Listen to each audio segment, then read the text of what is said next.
বাজারে ঢুকে দেখি যে মহেশমতি সাম্রাজ্যের এই আতিটা কি একটু পরপর শুদ্ধের জায়গায় আর হ্যান্ডে হ্যান্ডে টাহা ধরে এগুলো কি কি দোকানে দোকানে যায় শুদ্ধ জায়গায় এ কি শুরু হইলি কি শুরু হইলে আবার যায় একগে যায়। হ্যালো গাইস, গতকাল বাজারে গিয়ে দেখি হাতি এসেছে। আর এই হাতিটা দেখে তো আমার খুবই ভালো লাগতেছে। আর এই হাতিটার পিঠে যারা বসে ওর দেখে তোমার বাহুবলীর মহেন্দ্র বাহুবলীর কথা মনে পড়ে গেছে। কি সুন্দর একটা সালাম দেয় আর টাকা উড়াইতেছে।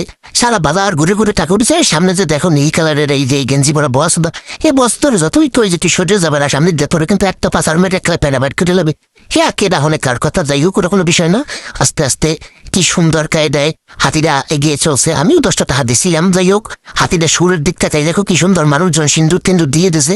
আবার কেউ কেউ ফল টলও খাইতে দিয়েছে। সবাই কিন্তু খুব একটা যথাবিহিত সম্মানপূর্বক সালাম টালাম দেশে দিয়ে ঠিয়ে টাকা টোকা উড়িয়া আস্তে আস্তে সুন্দর কায়দা একদম বাজারের সব টাকা কালেকশন করে পি করে একদম কি কমু একদম চলে গেছে বাজার সেটা। যাই হোক হাতিটা খুবই সুন্দর।